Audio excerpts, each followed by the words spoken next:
Assalamualaikum warahmatullahi wabarakatuh. Kami dari kelompok 3 akan menjelaskan tentang prinsip dan komponen keterampilan pengelolaan kelas yang beranggotakan saya Febi Handini Almuhtar dengan NIM 1807604. Assalamualaikum warahmatullahi wabarakatuh. Nama saya Muhammad Muad Alhamdani, NIM 1804138. Saya Mariam Awalia dengan NIM 1804026. Izin memulai presentasi, ada 6 prinsip manajemen kelas. Yang pertama, prinsip hangat dan antusias. Hangat di sini itu maksudnya kayak penyayang gitu. Terus antusias itu sendiri maksudnya bersemangat saat mengajar. Nah, sikap hangat guru kepada siswa itu dapat dibangun dengan beberapa cara. Misalnya, yang pertama, tidak segan untuk lebih dulu menyapa siswa. Yang kedua, memperlakukan siswa sebagai manusia yang sederajat. Jadi maksudnya itu kayak misalnya saling menghargai. Kalau guru ingin dihargai oleh siswa, otomatis guru juga harus menghargai siswa. Yang ketiga, membiasakan diri untuk berjabat tangan dengan siswa. Nah, kalau untuk menumbuhkan sikap antusiasme kepada siswa, guru harus memiliki kemampuan untuk memotivasi siswa, kayak misalnya dengan cara menggunakan metode pembelajaran yang beragam dan menarik, atau dengan cara memberikan penghargaan kepada siswa yang berprestasi. Yang kedua, prinsip tantangan. Tantangan di sini itu tantangan yang dapat menggali atau menambah pengetahuan siswa. Contoh kegiatan yang dapat guru lakukan dalam memberikan tantangan kepada siswa itu, misalnya, memberikan evaluasi sederhana setiap minggu, bisa berupa cerdas cermat atau pertanyaan-pertanyaan singkat, kayak tanya jawab sebelum pulang atau istirahat gitu. Atau dengan cara mengaitkan materi pelajaran dengan berbagai fakta di lapangan. Yang ketiga, prinsip bervariasi. Bervariasi di sini maksudnya gaya mengajar guru itu harus bervariasi. Variasi gaya mengajar guru itu seperti variasi intonasi suara, variasi gerak anggota tubuh, variasi posisi guru dalam mengajar di kelas, serta variasi dalam menggunakan metode dan media pembelajaran. Nah, kalau cara mengajar guru udah bervariasi, siswa juga pasti tidak akan mudah bosan saat belajar. Yang keempat, prinsip keluasan. Keluasan di sini itu maksudnya keluasan guru untuk mengubah metode pembelajaran sesuai dengan kebutuhan siswa dan kondisi kelas. Jadi misalnya saat guru menggunakan metode belajar A dan ternyata tidak efektif untuk siswa karena siswa malah bosan atau mengantuk. Maka guru harus mengganti atau memadukan metode belajar A tadi dengan metode belajar yang lain yang sekiranya dapat meningkatkan semangat belajar siswa. Maka dari itu, guru dianjurkan memiliki lebih dari satu metode belajar. Yang kelima, prinsip penekanan pada hal-hal yang positif. Penekanan pada hal-hal yang positif dapat dilakukan dengan memberikan komentar-komentar positif kepada siswa yang berperilaku positif ataupun negatif. Meski siswa berperilaku negatif, guru tetap harus memberikan komentar-komentar yang positif. Misalnya, jika ada siswa dengan nilai ujian yang buruk, guru lebih baik memberikan komentar positif seperti, nanti belajar lagi ya biar nilainya makin bagus. Nah, itu lebih baik daripada memarahinya dengan komentar-komentar yang buruk. Yang keenam, prinsip penanaman disiplin diri. Nah, penanaman disiplin ini nggak bisa dilakuin secara singkat. Jadi harus dilakuin dalam waktu yang lama agar nantinya jadi kebiasaan. Metode efektif untuk penanaman disiplin ini bisa dengan metode keteladanan. Guru bisa menjadi teladan bagi siswa dengan memberikan contoh perilaku yang positif. Misalnya kayak tidak terlambat masuk kelas, berpakaian yang sopan, berbicara dengan bahasa yang baik, dan lain-lain. Izin melanjutkan, selanjutnya komponen keterampilan manajemen kelas. Menurut Muhammad Uzair Usman, ada 4 komponen keterampilan manajemen kelas. Yang pertama, keterampilan mengadakan pendekatan secara pribadi. Pendekatan secara pribadi itu kayak akrab gitu antara guru dan siswa. Nah, hal tersebut dapat terwujud jika guru memiliki keterampilan berkomunikasi secara pribadi yang dapat diciptakan dengan cara 1. Memberikan respon positif terhadap pemikiran siswa. 2. Menunjukkan kesiapan untuk membantu siswa. 3. Mendengarkan secara simpatik ide-ide yang dijelaskan siswa. Lanjutkan materi selanjutnya yaitu komponen keterampilan manajemen kelas dari Muhammad Yusra Usman, yaitu poin 2 tentang keterampilan mengorganisasi. Selama kegiatan KBM berlangsung di kelas, guru sebagai manajer berperan sebagai yang mengatur kegiatan KBM dari awal hingga akhir kegiatan sampai selesai. Keterampilan yang harus dikuasai atau dimiliki oleh guru sebagai untuk bisa mengorganisasi kelas, yaitu awal kita bisa harus menjelaskan tujuan belajar yang harus dicapai kepada siswa atau peserta didik. Membentuk kelompok yang tepat, bisa juga mengorganisasikan kegiatan belajar mengajar kepada peserta didik. Terus membagi perhatian pada berbagai tugas dan kebutuhan peserta didik. Tentu saja terus yang terakhir mengakhiri kegiatan belajar dengan adanya hasil atau laporan yang dicapai oleh peserta didik. Selanjutnya, yang ketiga, yaitu keterampilan membimbing dan memudahkan belajar. Yaitu keterampilan ini memungkinkan guru membantu siswa atau peserta didik untuk maju tanpa mengalami frustasi atau hambatan. Ketika ada hambatan atau susah untuk menghafal atau menjawab soal, tentu kita sebagai guru harus memiliki keterampilan membimbing untuk memudahkan siswa kita belajar dan untuk menyelesaikan masalah yang sedang dihadapi oleh siswa tersebut. Nah, caranya bisa dengan memberikan penguatan sebagai kegiatan yang mampu membangkitkan motivasi belajar peserta didik. Dengan membangkitkan motivasi, tentunya peserta didik akan lebih giat, akan lebih paham tentang apa yang sedang jadi permasalahannya. Selanjutnya bisa dengan mengembangkan supervisi proses awal, yaitu dengan sikap tanggap terhadap peserta didik, baik secara individu maupun kelompok,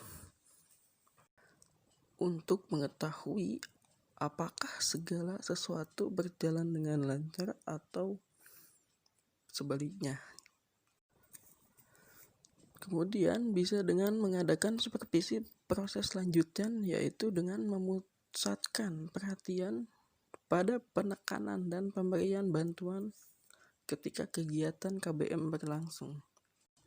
Lalu mengadakan supervisi pemanduan yang memusatkan pada perhatian dan penilaian pencapaian tujuan dari berbagai kegiatan belajar yang dilakukan. 4. Yaitu keterampilan merencanakan dan melaksanakan kegiatan KBM, kegiatan belajar mengajar. Untuk membuat suatu perencanaan yang tepat, guru dituntut untuk mampu mendiagnosis kemampuan akademik peserta didiknya, memahami berbagai tipe belajar peserta didiknya, memahami bakat dan minat peserta didiknya, dan lainnya. Dari hasil diagnosis tersebut, guru diharapkan mampu untuk merencanakan KBM dengan tepat. Keterampilan merencanakan dan melaksanakan KBM yang harus dikuasai oleh guru sebagai pendidik, yaitu membantu peserta didik untuk menetapkan tujuan belajar dan menstimulus peserta didik untuk mencapai tujuan belajar yang diinginkan. Merencanakan kegiatan KBM bersama peserta didiknya. Bisa juga dengan bertindak atau berperan sebagai penasehat bagi peserta didiknya jika diperlukan.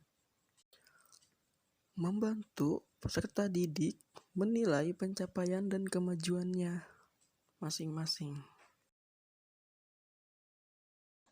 Nah, teman-teman, tadi yang mengemukakan adalah Muhammad Yusra Usman. Nah, selanjutnya sini saya akan menjelaskan yang dikemukakan oleh Saiful Bahri Zamarah, yaitu mengungkapkan setidaknya ada 2 komponen keterampilan manajemen kelas yang harus dikuasai. A. Keterampilan yang berhubungan dengan penciptaan dan pemeliharaan kondisi belajar yang optimal, bersifat preventif. Dalam komponen ini sangat terkait dengan kompetensi guru dalam mengambil inisiatif dan mengendalikan KBM. Nah, berbagai kegiatan yang berhubungan dengan keterampilan ini. Nomor 1, sikap tanggap.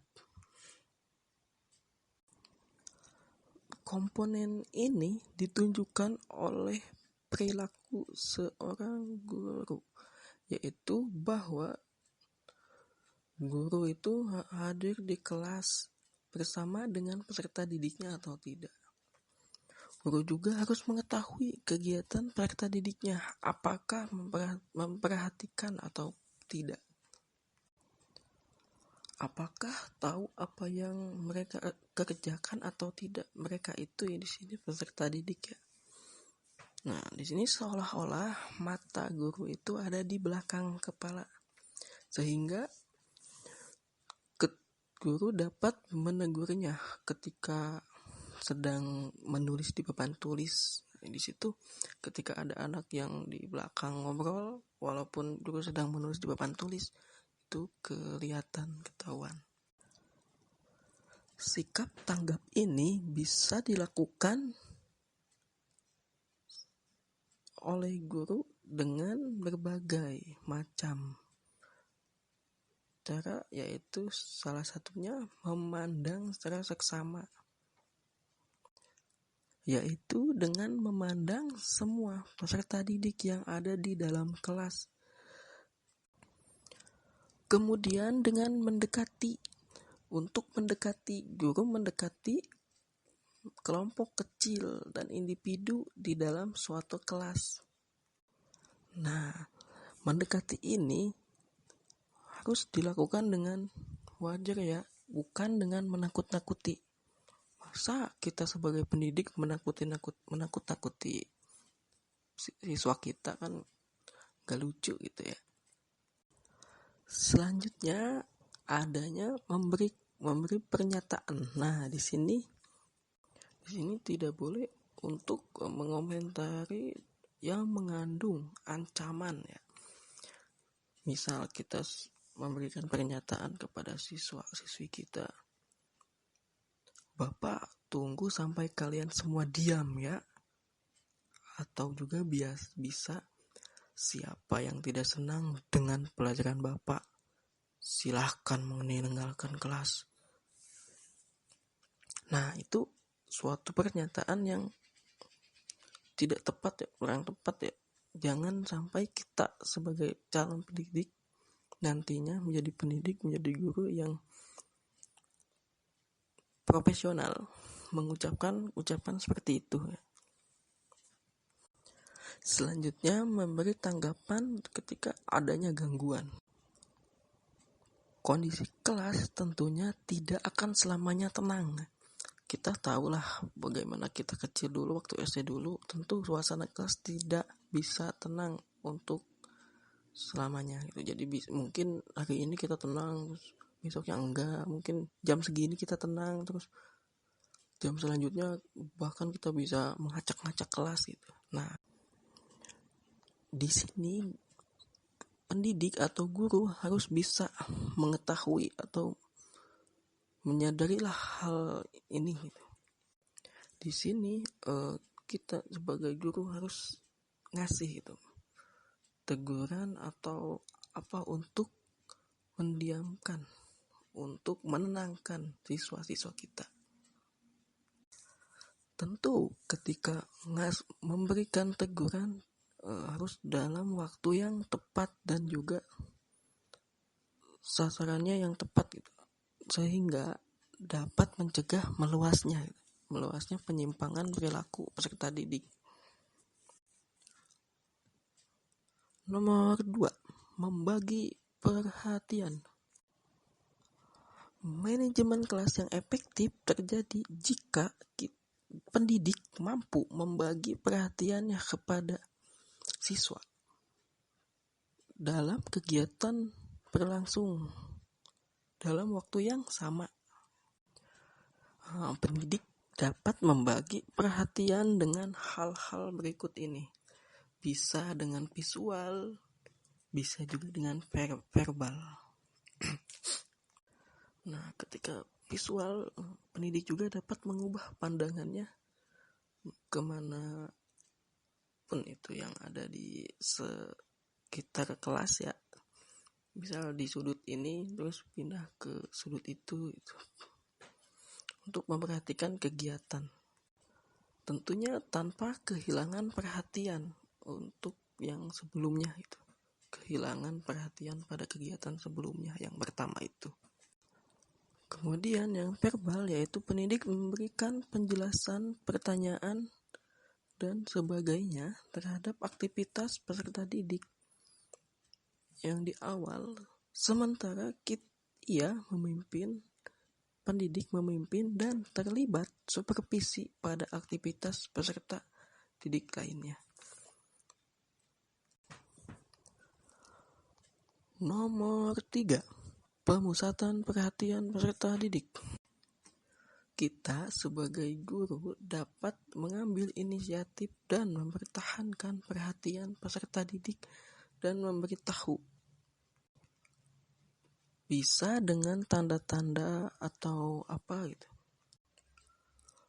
Bahwa guru itu bisa berkelompok dengan kelompok dan subkelompok yang terdiri dari 3 atau 4 peserta didik. Setidaknya ada 7 hal yang harus dapat dilakukan oleh pendidik untuk dapat memusatkan perhatian peserta didik. Yang pertama yaitu dengan memberi tanda. Dalam memulai proses interaksi edukatif, ketika memusatkan perhatian peserta didik pada suatu tugas dapat memberi beberapa tanda, seperti menciptakan atau membuat situasi tenang dulu sebelum memperkenalkan suatu objek pertanyaan atau topik dengan memilih peserta didik secara acak untuk meresponnya. Seperti tanya jawab gitu ya, dengan tenang tapinya. Kedua yaitu pertanggungjawaban. Nah, pendidik meminta pertanggungjawaban peserta didik atas kegiatan dan keterlibatannya dalam kegiatan belajar KBM. Nah, di sini peserta didik sebagai anggota kelas harus bertanggung jawab terhadap kegiatannya maupun kegiatan kelasnya. Misalnya dengan memberikan tanggapan atau melaporkan hasil KBM. 3. Pengarahan dan petunjuk kelas. Pemberian pengarahan dan petunjuk kelas yang jelas dan singkat perlu dilakukan oleh pendidik atau guru sebagai harapan agar peserta didiknya tidak menjadi bingung.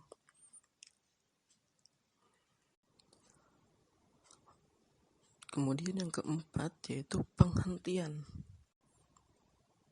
Misalnya jika ada peserta didik yang menyela kegiatan pada saat KBM ya, peserta didik lainnya kepada peserta didik lainnya di kelas,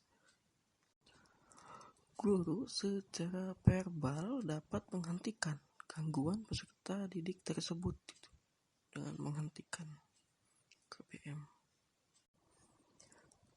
Nah, bisa juga dengan cara lain yaitu menghentikan gangguan perilaku peserta didik yaitu dengan membuat peraturan di kelas secara bersama-sama ya dengan peserta didik yang lain, dengan semuanya. Selanjutnya kelima yaitu penguatan, yaitu untuk menanggulangi peserta didik yang mengganggu ataupun tidak melakukan tugas dalam kegiatan KBM. Nah, di sini kita guru sebagai pendidik dapat memberikan penguatan yang dipilih sesuai dengan masalahnya ya. Tentu semua masalah tidak harus diselesaikan dengan cara yang sama. Kita juga bisa dengan menyelesaikan dengan cara yang berbeda gimana masalahnya. Yang keenam yaitu kelancaran atau bisa juga kemajuan peserta didik. Nah, kelancaran atau kemajuan peserta didik ini merupakan indikator bahwa peserta didik dapat memusatkan perhatiannya pada pembelajaran yang diberikan oleh pendidik di kelas. Nah, hal ini juga harus didukung oleh pendidik dan jangan diganggu oleh hal-hal lain yang dapat membuyarkan atau menghilangkan konsentrasi peserta didik. Selanjutnya yang ketujuh ada kecepatan. Kecepatan dalam konteks ini diartikan sebagai tingkat kemajuan yang dicapai oleh peserta didik dalam suatu. Bismillahirrahmanirrahim. Izin melanjutkan ya teman-teman. Bisa dilihat ke slide kelima. Ada keterampilan yang berhubungan dengan pengembangan kondisi belajar yang optimal. Yang pertama, ada modifikasi perilaku. Modifikasi perilaku itu sendiri adalah segala usaha yang dilakukan untuk mengubah perilaku individu tertentu. Menurut Botzin 1975, modifikasi perilaku adalah usaha untuk menerapkan proses belajar maupun prinsip-prinsip psikologis hasil eksperimen lain pada perilaku manusia. Nah, di sini guru hendaknya menganalisis perilaku peserta didiknya yang mengalami masalah atau kesulitan dan berusaha memodifikasi perilaku tersebut dengan mengaplikasikan pemberian penguatan. Yang kedua, guru dapat menggunakan pendekatan pemecah masalah kelompok dengan cara yang pertama, ada memperlancar tugas-tugas, yaitu dengan mengusahakan terjadinya kerjasama yang baik antara guru dengan peserta didik dalam pelaksanaan belajar mengajar. Nah, dengan membina hubungan interpersonal yang baik antara guru dengan siswa dan siswa dengan siswa sehingga kegiatan pembelajaran menjadi efektif. Yang kedua, ada memelihara kegiatan-kegiatan kelompok, yaitu dengan memelihara dan memulihkan semangat peserta didik serta menangani konflik yang timbul. Nah, ketika ada seorang peserta didik bermasalah dengan kelompoknya, seorang guru harus menjadi penengah bagi kelompok tersebut tidak bersebelah atau memihak salah satu dari mereka, dan menuntut pertanggungjawab siswa dan juga memberi petunjuk yang jelas kepada kelompok. Untuk itu, kondisi belajar yang optimal harus tetap dipertahankan. Guru harus dapat mencegah hal-hal apa yang sekiranya dapat mengganggu jalannya proses pembelajaran. Selain itu, guru harus memiliki kemampuan mengembalikan lagi kondisi yang mengganggu pembelajaran kepada kondisi yang seharusnya. 3. Menemukan dan memecahkan perilaku yang menimbulkan masalah. Guru dapat menggunakan segala cara untuk mengendalikan perilaku yang dapat menimbulkan masalah dengan mengetahui terlebih dahulu sebab-sebab dasar yang mengakibatkan ketidakpatutan perilaku tersebut, serta berusaha untuk menemukan pemecahannya. Ada 4 komponen dalam kegiatan memanajemen kelas. Bisa dilihat di slide terakhir ya. Yang pertama, ada keterampilan dalam memilih dan menggunakan pendekatan dalam memanajemen kelas. Yang kedua, ada keterampilan dalam mengatur ruang kelas. Nah, di sini guru hendaknya mengatur ruang belajar yang nyaman dan menyenangkan bagi siswa, serta menghindari siswa dari kejenuhan. Yang ketiga, ada keterampilan dalam membina kedisiplinan peserta didik. Di sini, guru hendaknya selalu mendorong peserta didik berdisiplin dalam proses pembelajaran. Yang keempat, ada keterampilan dalam menciptakan kelas yang kondusif. Misalnya, seorang guru memiliki sifat yang humoris, yang bisa mencairkan suasana kelas menjadi nyaman dan tidak menonton. Dan hal ini juga mampu membuat hubungan siswa dan guru menjadi lebih dekat.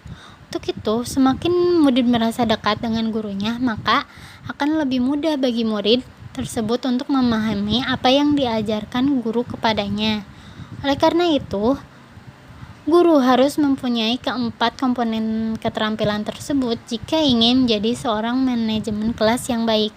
Sekian dari Pebi, mohon maaf apabila ada kesalahan. Terima kasih.